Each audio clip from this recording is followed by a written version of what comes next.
Welcome back, or just welcome if you're new here. I'm Common Free. I'm an employment relations practitioner, and I'm also the owner and director of Free Employment Relations. I've included a list of my credentials in the description box below to give you some peace of mind around the content that I share.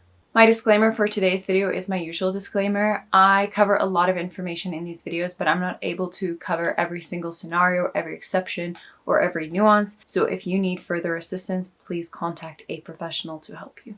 In today's video, I'm going to provide short answers to the most frequently asked questions that I get around retrenchments. I will make several of these videos to answer more questions that I get, so if your question is not answered in this video, please pop it in the comments down below and I'll get to it in future videos. In today's video, I'm going to try keep it to the point, keep it short, keep it informational. So there are lengthier videos on some of these topics, and some of them I believe do need some expanding on, so I will make it a priority to make videos on specific topics that I think need more information, but I'm hoping that the information I give in today's video is still valuable to answer your questions. So who can derive value from today's video? I believe that today's video could be valuable to employees who might be going through this, who might have received a retrenchment letter or a Section 189(3) letter, or for employers who are contemplating retrenchments or are finding themselves in a situation where they need to consider retrenchment, or who have started the retrenchment procedure and now have questions that they need to ask, and then also employee and employer representatives and other practitioners who work within the field of employment relations. Question number 1. Can employees be represented in the retrenchment process or in the retrenchment consultation process? Yes, they can. It is actually the first part of Section 189, Section 189 being the section in the Labor Relations Act detailing exactly what an employer needs to do when they are contemplating dismissing employees for operational requirements. Following on that question, and another frequently asked question, as well as something that I find is a frequent error that occurs during the retrenchment process, is who can represent an employee in the retrenchment consultation process. Now, the reason that this one is frequently a mistake that is made is because during disciplinary inquiries or incapacity investigations for medical reasons or poor work performance, basically other types of dismissals, typically an employee can only be represented by a fellow employee or by a trade union representative, so a shop steward, or if the employee is a shop steward, then typically the trade union official will represent the person. So therefore, we have this understanding that for most procedures, an employee can only have internal representation, meaning someone within the company. However, this is different for a retrenchment. The first part of Section 189 details who an employer must consult with. So it goes down a list. The first one is if there's a collective agreement saying who the employer should consult with, then the employer should consult according to the collective agreement. If there's no collective agreement, then if there's a workplace forum. If there's no workplace forum, then the trade union. Then if there's no trade union, then the employer must consult with the employee themselves or the person that they nominate to represent them. Given that the legislation does not specifically say that this person who they nominate has to be within the company or hold a specific professional qualification or anything, we can then assume that the legislation means any person can represent the employee in a retrenchment consultation. Therefore, when implemented in practice, we typically allow employees to be represented by anybody of their choosing during the retrenchment consultation process, whether that person be internal, an employee of the company, or external, and that person does not necessarily need to be a legal practitioner. It can also be a family friend or somebody that they know who has experience with this process. One exception to this, however, is that what I'm saying here is only applicable to a Section 189. If we speak of a Section 189A, which is typically referred to as a large-scale retrenchment, I've got a link down below for you to determine whether your retrenchment is a normal one or a large-scale retrenchment. When we speak of a large-scale retrenchment, if the employer or the employee or both parties have agreed to have the CCMA facilitate that procedure, then there are limitations on who can represent if the CCMA is facilitating the retrenchment process. This information can be found in the CCMA rules. I've also posted a link to the CCMA rules in the description box below. To make it easier, I'm just quickly going to post on the screen here for you exactly what the CCMA rules say around representation for a large-scale retrenchment when the CCMA is facilitating the procedure. Next frequently asked question is, what are employees paid or what are employees entitled to when they are being retrenched? I have another whole video that goes into a lot of detail on this topic. I've linked that down below, but for today, I'm going to answer it in short. An employee is entitled to their outstanding remuneration. Any money that they've not been paid, that they have worked for, they're entitled to. Any leave that they've not taken, so any annual leave only, not other types of leave that they've not taken. If you don't intend for the employee to work out their notice period, then notice pay that's equivalent to their notice period as per the basic conditions of employment or as per their contract, whichever one is more favorable. And then finally, severance pay. Severance pay is 1 week for every completed year of service. The exception to severance pay, however, is if you offer an employee other alternative employment, be it within your organization or a different organization, and they unreasonably refuse this offer, then they are no longer entitled to severance pay. How to start a retrenchment procedure, or if you're an employer and you've realized that you probably need to dismiss one or more employees due to economic factors, technological factors, or anything else that falls under the realm of operational requirements, you always need to start the retrenchment procedure with a section 189.3 letter. I have a video down below detailing how to complete a section 189.3 letter, as well as a template that you can use to start the retrenchment consultation procedure. Just note that there is a small fee for my templates, and this fee is in dollars. The templates are still applicable to the South African legislation. They're just in dollars to facilitate the immediate payment process so that you can get the template as soon as the payment goes through. If you'd rather another payment method, you can send me an email. My email address is in the description box below. With the section 189.3 letter, I understand that it can be very tempting to want to start the procedure and then do the letter.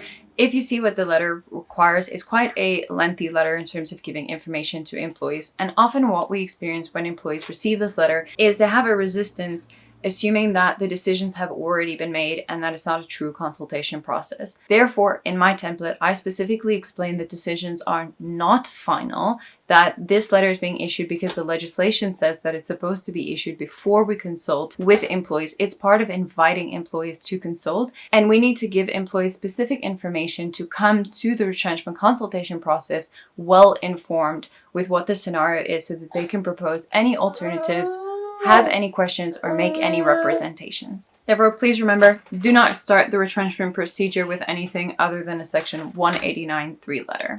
There aren't really any exceptions to this that I can currently think of. Moving on, the next very frequently asked question I get is around something called voluntary retrenchments. I in general get asked, is this a possibility? How does it work? What are the benefits to both parties? And just a general understanding of if we were to examine that avenue versus following the section 189 process from start to finish. First thing I'd like to say here is I don't like to call it voluntary retrenchment because that makes it seem like people are volunteering, which makes it seem like they are resigning, which means that they would not be able to claim UIF. So my preferred terminology to use is a mutual termination due to operational requirements.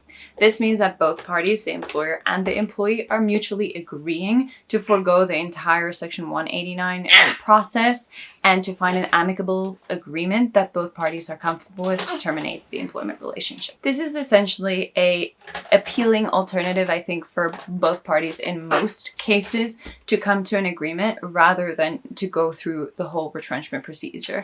In labor, in the employment relationship, we're always going to look to find agreements between the two parties rather than to force something onto the other person. So I am a big advocate for let's try to agree where we can, and if we can't, then of course you go through the entire procedure. There is nothing in the legislation that prevents an employer from offering this to employees. There's also nothing that prevents an employee from bringing this topic up to their employer. Worst case scenario, the other person does not want to participate in that discussion, and that's fine. Then you just end it and you go through the proper Section 189 process. The important thing to note with a mutual termination for operational requirements is that in many cases with the employment relationship, I believe that the parties do not need overly complex agreements. You don't necessarily need a professional to draft it, and that a lot of time you can just use layman language, put it down, both parties sign it, and it can constitute an agreement where you both understand exactly what you're signing. With a mutual termination is one of the cases where I'm a little bit more particular about what that agreement should have within it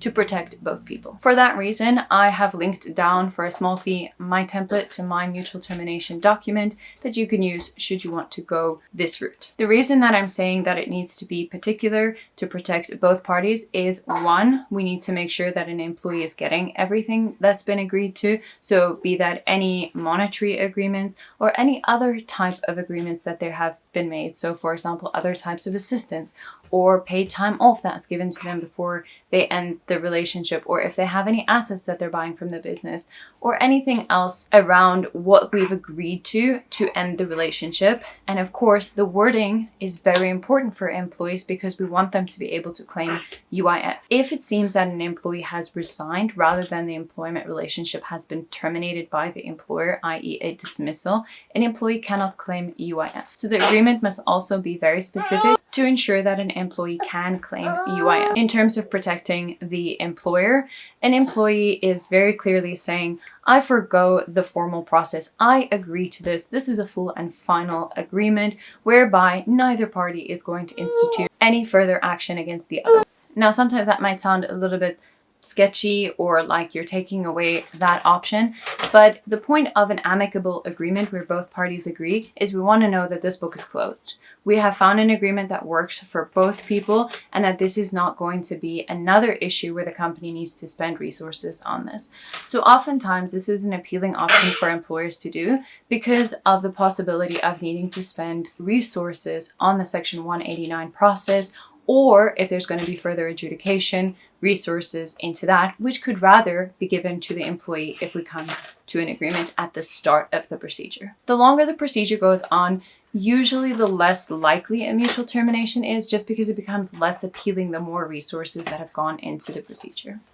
So my recommendation to both parties is, if you want to have a discussion around a mutual termination, get that started as soon as there's a contemplated dismissal and start negotiations around that literally as soon as you're going to start the formal procedure. This way, you're more likely to be able to come to an agreement that suits both parties. So again, if you'd like to use my template, that's linked down below. Now, just to clearly answer another question that I get asked very frequently is, can employees claim UIF if there was a voluntary retrenchment? Again, my recommendation is stay clear of the word voluntary retrenchment. It sounds a lot like a resignation, and in the cases of a resignation, employees cannot claim UIF. Therefore, I believe that you should call it a mutual termination due to operational requirements.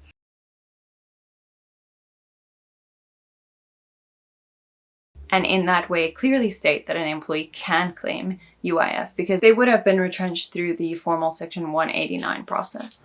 The next and final frequently asked question for today's video. Remember, if you'd like to see more of my videos, please subscribe to my channel. And if you have specific questions around the retrenchment procedure, please pop them in the comments down below. The final frequently asked question is there a specific time period that the consultation process needs to continue? In a normal retrenchment, no, but there are guidelines. So the retrenchment procedure would need to continue until a point of consensus, or ensuring that an employer has addressed all of the employee's questions or any representations that have been made. Representations is a word that we use to refer to questions or comments, suggestions of alternatives, anything that the employee is bringing to the employer around any of the points. We refer to those as representations that have been made. So the consultation process essentially needs to continue for as long as there are things that need to be discussed. So a normal retrenchment consultation procedure will typically, in my many years of doing that, take around 1 week at a very short one to about 4 or 5 weeks.